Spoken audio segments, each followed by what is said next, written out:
Okay, here we There you go. go. Rhiannon, good morning. Good morning. Thank you so much for agreeing to do this. And I Yep. better for people watching, just give a context. The day after Orion splashed down, I'm watching a CBC interview. I think it was David Common with Yes, you, it was. Hmm. and there you were. And can you talk us through that story? Why on earth were you getting an interview with David Common? Yeah. So I am the president of a defense pyrotechnics company in Eastern Ontario, and we make one of the devices we make is a military flare, and we sell them. We're the exclusive supplier to the U.S. Navy for these marine flares, and I was watching the touchdown of Artemis. Of course, I shouldn't have been shocked, but I was excited and shocked to see a flare in the Yeah, background yeah, being used, and it was obviously ours. And you know, for me, what was the first thing exciting was being able to share that with the employees because yeah, it was a really exciting use case. Even though we know they go out into the world for search yeah, and rescue, it yeah. was a really exciting, very public use case for the Absolutely. employees to hear about and get excited about. And so it started with an internal communication. Sort of, I took a screenshot of this TV and sent internally to the company, and then my vice president of business growth and development uh, said, "Well, I'd like to do a LinkedIn post with it." And I'm like, "Oh, sure, go ahead, whatever." And that's where things got picked up. And so CBC News, CTV News, three or four local newspapers. I Right. was interviewed by the radio, various things, and it was all about connecting the people of Canada together, quite frankly, because there was a Canadian astronaut, there was a Canadian Yeah. company with Canadian people who make the flares that are being used to bring them safely home. So it was mostly about that. Mhm. One of the things that really leapt off the screen for me, or really resonated with me, was the way in which you responded to the issue of. I think he asked you how you must feel, the fruits of your labor, sort of on the world stage, and how proud you must feel. But you immediately shifted that to talk about how proud you are of the work culture that you have. Um, and what I noticed was you didn't just say that once. That was a recurring theme in about a 5 minute interview. You talked about the importance and how proud you were of the work culture. Why, why, why is that so important to you? Why does work culture matter so much in terms of awakening people's potential? So that's an interesting question. So the first 24 years of my professional career was with Procter and Gamble. Hmm. Very large multinational company, very regimented, extremely valuable experience. Um, but throughout that career, the I'll say attention and focus on people changed quite a bit, and it became a lot. Stock markets and all those sorts of things became really important, and talking about people a lot less is sort of. And so I was given the opportunity to come to this company and left P&G. And the reason I left is because the first building I went into was full of about 15 or 20 people all working together to assemble products. And it was very evident to me that this company doesn't run without the people. And that spoke to me really personally. And as I got onboarded with the company and learned that, in fact, we had very few machines, for regulatory and just affordability reasons, we assemble almost everything by hand. And we have groups of people that need to work together in order to be safe, in order to have quality products, and in order to meet our customer delivery requirements. And so immediately, the first thing I did was revamp and emphasize the safety culture. And then luckily, someone had, put a nameplate on the wall of HFI values, and they were quite good. And I thought, well, it's already on the wall. Let's see if we can bring them to life. And so what we've done is Mm. incorporated. We have five values. They're part of everybody's employment evaluation each year. So if they're getting evaluated, they get evaluated how well they're representing the 5 values. We also have it built into our presentations to management. How is everything you're doing? How does it help or hurt any of the 5 values, or are there risks to the 5 values? And then we kind of put a bow on it and called all of it Together Stronger. Little shout out to my Welsh heritage of the football team. Ah, I played the hype video from 2022, I think it was, to my management and to my culture team, and said I'd like to use this sentiment as a kind of a rallying cry for our employees. And so Together Stronger is branded on almost all our employee stuff, cups and shirts and those sorts of things. It's also prominent in our buildings and on our signs. You know, we have a hashtag we use internally and talk about all the importance of being together stronger, you know, win together, lose together sort of mentality. And then the other thing that I was passionate about and was very quickly adopted here was servant leadership sort of approach. So, you know, it kind of HFI'd it, I like to say, like simplified it down to 5 servant leadership behaviors that all leaders should be working towards. And again, in their evaluations annually, they get evaluated against the 5 servant leadership behaviors. And we have a servant leadership behavior monthly in our site leadership group to talk about where are we doing well, where are we not doing well, and all of that to come together is because I want everybody to leave safely every day. And so in our business, that means you have to be working together and the culture has to be healthy, because if your culture is not healthy, then safety is at risk. And then the other is, quite frankly, I want people to not dread coming to work. You know, it's one thing if you have to work. It's another thing if you really dread coming to work. And you know, my goal is that people might have to work, but they don't hate coming to work, you know, and that they have in a supportive environment. And what I would say is I've been here just over 5 years now. The people that weren't subscribing to that culture, I'll say the workplace bullies or the people that were out for themselves or, you know, not willing to work, you know, collaborate with others, they haven't lasted. And so we have a really good, I'd say, critical mass, so that now it's very clear that if you're not this way, you don't fit in, right? oh, that is Yeah, and that goes right to the management team. Not, you know, it's part of the management interviewing. You know, we're interviewing for a new vice president of growth and development right now, and a big part of it is, will they fit the culture? I'm just silent here because you've just answered about 7 of my questions, but Oh, I want to go sorry more. about that. I'm pretty passionate about culture No, too. not at all. Absolutely not. You talked about servant leadership values. Yeah, Can you just give me what I'm trying to get is when I walk into your place, your factory floor, whatever it is, yeah. what would I see that gives me an indication that it's alive? How does it manifest itself? Uh, so people are smiling, and they're very generally very happy to talk about what they're doing and why it's important. And you know, we have an internal social media that's behind the firewall. It's called Beekeeper, and I brought that in order to kind of promote communication and awareness, because we have, you know, 125 people spread between 10 buildings, and so they don't actually interact with each other physically very much. And so I was like, how do I build a culture in a place if they don't get to even have a break together, right? Hmm. And so we brought that in, and there's an appreciations channel, so where people can post thank yous and post pictures and you know, thank people for going out and above. It could be anything from helping them with a flat tire to cleaning up an area of the building that, you know, they didn't have to do, or going above and beyond to get something done. And then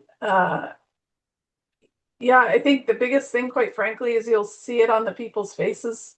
Mm, And what you'll see is a lot of collaboration and working together, and not a lot of this behavior. Oh, it wasn't me, right? yeah. And you know what we're working on right now. is getting people to speak up even more and talk about the things, whether it be a safety concern or, and get even safer relative to bringing things forward, and making that normalized to expose defects, I'll say, right? If I use my old Yeah. language from Yeah. P&G, so that there's, that we communicate back and say what we're going to do about them, or maybe not because it's not a priority right now. Yeah. But also then, react to the ones that are really important and show that we do use their feedback. So, Okay. so we're doing that through a few different mechanisms. Safety, of course, is one. We've just started another one, which I've called unplanned events, and it's a very loose definition of just tell me something that went kind of wrong that you hadn't planned for Yeah. today. Yeah. And don't worry about if you got it right or not, just because then we can start to look at trends if it's about staffing, if it's about systems not working, if it's about the condition of equipment or whatever. And so Yeah. so we're really just trying to get the voice of 125 versus the voice of, in the worst case, one, would be me, or even just 10 or 11 being our management team. So Boy, I tell you, so much of this resonates so strongly. And as you're speaking, it's all so simple. Why on earth do so many organizations get it wrong? What inhibits uh, them from this? uh, I think where there's lots of machinery and systems and automation and digitization and now AI and various other things, people lose the value of the human Oh, person. yeah. And it's not that they really do it consciously. I think it becomes sort of a product of adopting all these new efficient ways of doing things. And um, you know, there's still a place for the human. Hmm. And in the case of our business, it's tangible. Like you can't put these things together any other way. Yeah. So maybe it makes it a little easier for me, but I think, you know, Procter and Gamble was great and they treated their employees wonderfully.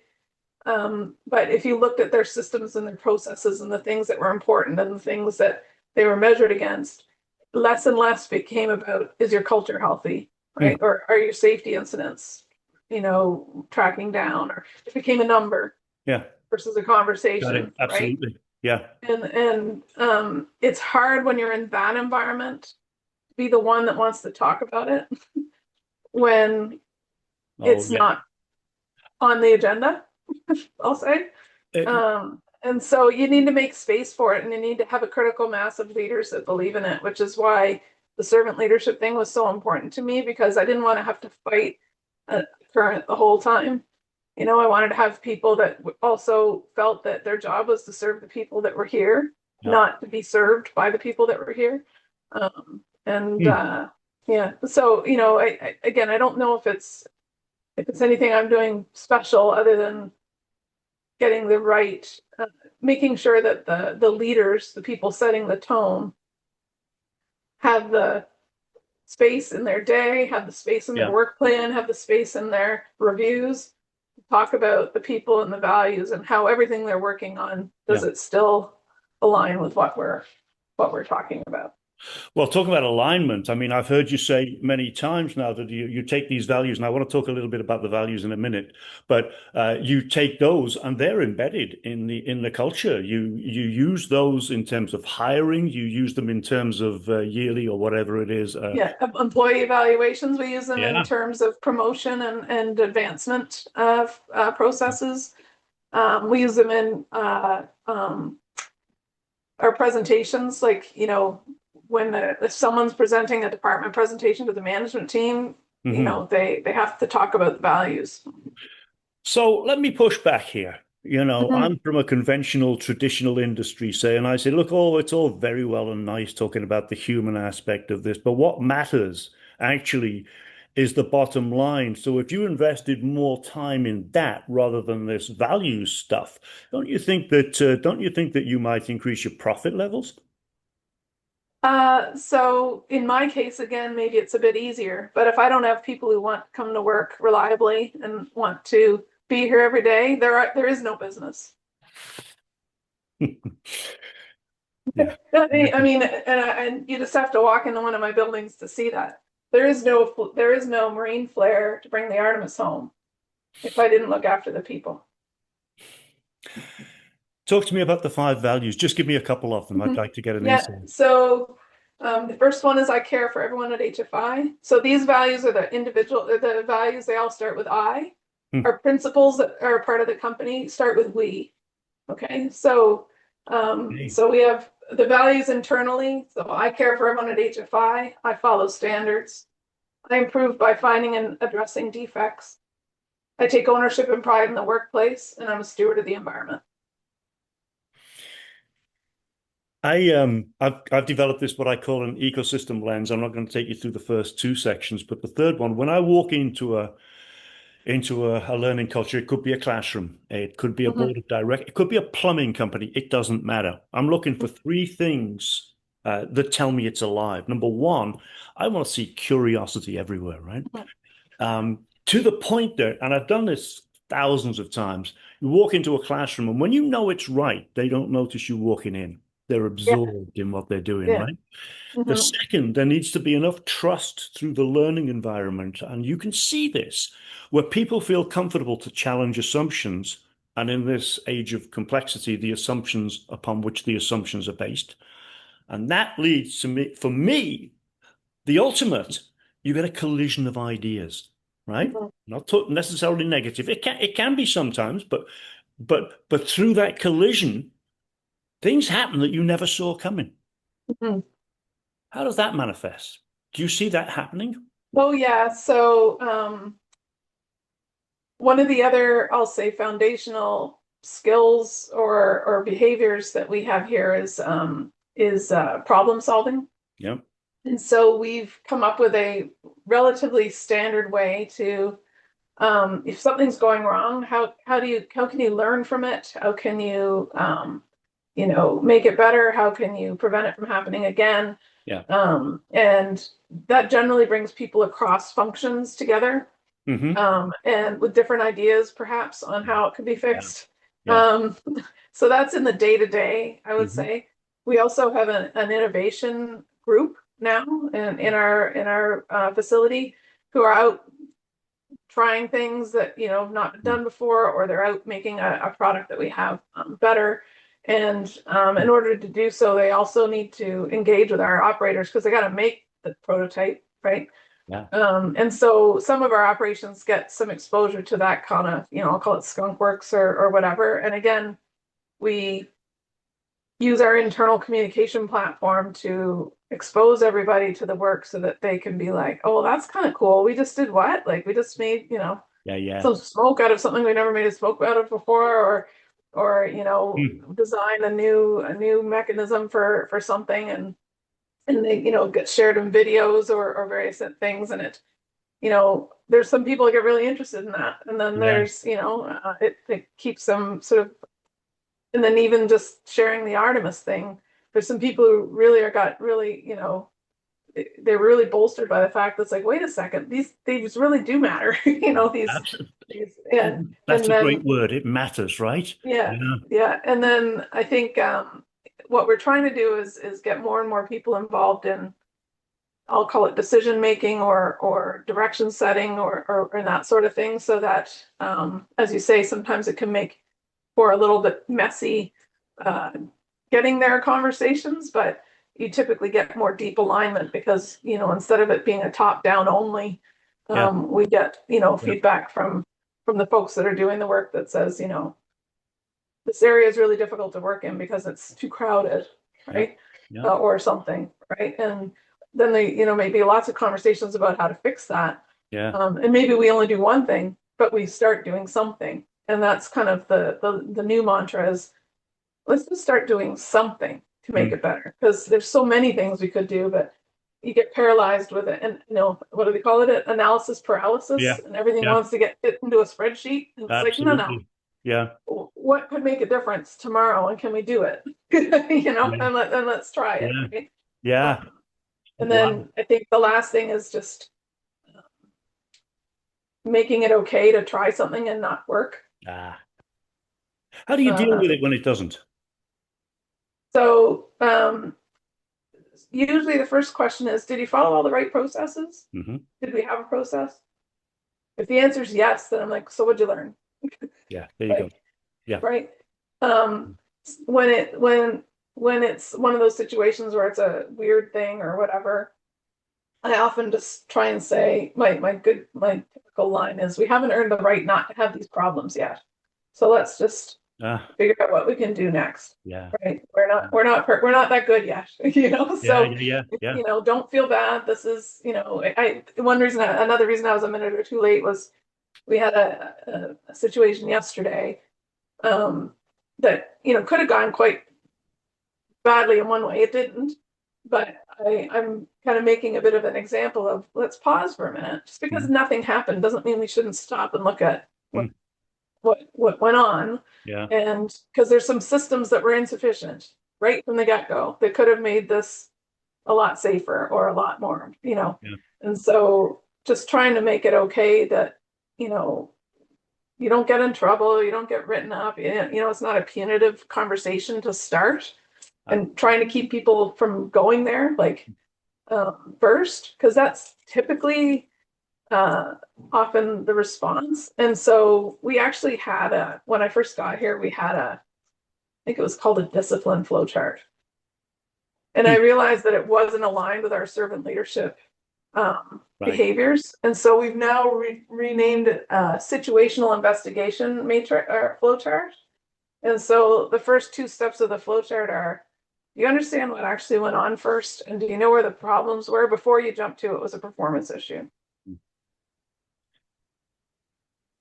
Magic.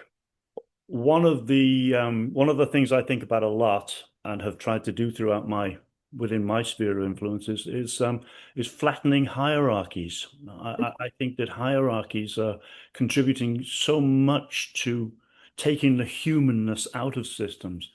And the thing is, so I think one of the most important central jobs of a formal leader is to flatten that hierarchy and encourage the leadership from everywhere. Because if you expect ideas to come from anywhere, they will.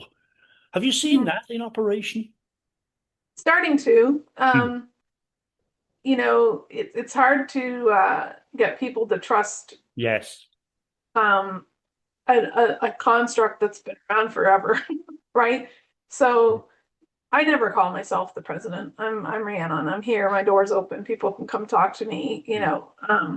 But what I've realized is that despite how I believe I should be treated, whether I like it or not, my comment or my word Yeah. might Yeah. mean a lot because of my president title, right? And um, trying to, wherever possible, either qualify it with, I'm just sharing some ideas right now, Yeah. or Yeah. I'm just like, because uh, I want them to know when it really is, okay, the president's saying you need to do this, Yeah. versus every time I say something, you need to do this, Yeah. right? And Yeah.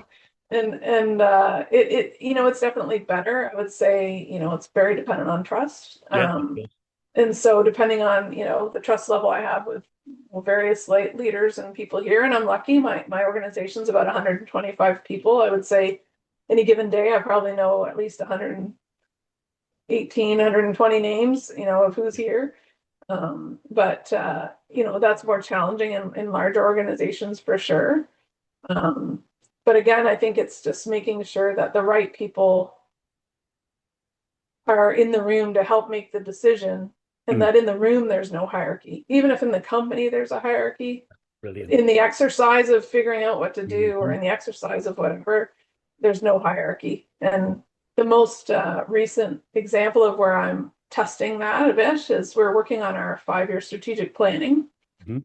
And we've identified sort of 3 pillars of focus for that strategic plan. Yeah. And up to now, I might have been the only person with the experience, capacity, capability to kind of figure out what goes under each of those 3. Mhm. And this year, they're meeting without me. Oh, cool. And so I helped set the goal, the Mhm. overarching goal, and that came from my office, let's say, right? And with Yeah. them. But now it's about how are you going to come back and present to me what you feel the priorities and plans need to be to achieve those Yeah, goals. yeah, yeah, What information did you use to make those decisions? So yeah. really almost this is the first time we're at the strategic planning level Mhm. where we've tried to kind of take the hierarchy out from a standpoint of creating the plan. Um, When you say that, so do you mean that you have representatives from different parts of the company? yeah, so I have a management team of 11, including me. And so each of them have a department or multiple departments Yeah, underneath them. And so they've been split up amongst the pillars to do planning. yeah. And now they'll come together and bring me what they think that the plan is. Magic. Yeah. Good. Just going to pose one more question to you. Sure. Of Because this book is about trying to change the world, of course, you know. course. Yeah. If you had advice, because so many of the themes that you're talking about are applicable to, as I said earlier, Mm. to plumbing companies, to classrooms, to boardrooms. If you had a word of advice for people trying to really make their systems more ecosystem like, more human flourishing, what would that be? What would you advise? I would assess what you do in your day and how much time of it you spend on people. And if you don't have time in your day spending it on people, make it. And it could be anything from, you know, figuring out where to interact with, people at different levels in the organization more naturally. It could be what do you think is the most important people thing right now to Mm, everybody that you could align everyone on? So it was easy for me, safety. But you could make that anywhere, quite frankly. It could be psychological safety, it could be, yeah. physical safety. Um, and if you can just focus on that, pick one thing about people Mm, and build it into your everyday. And then there'll may be another second thing, and then there'll be a third thing. And then all of a sudden you're going to realize that, you've made maybe a third to half of your day is now about getting the most out of your assets, which are people. And uh, that's the asset that gets overlooked for preventative maintenance and um, you know uh, daily checks and all that sort of thing. mm, Of course, everyone will go say, "Oh, have you done your equipment checks today? mm. And have you done your preventative maintenance on that motor?" But do they Absolutely. ever say, "Have you done those things for the people?" Boy, that's a great way to end this conversation. One of, I hope, more into the future, but I'm not going to get greedy just yet. No, that's Rhiannon, fine.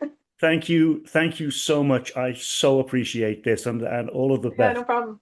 As you can tell, I love talking about my people and the culture, so happy to help. I appreciate it. Thank you.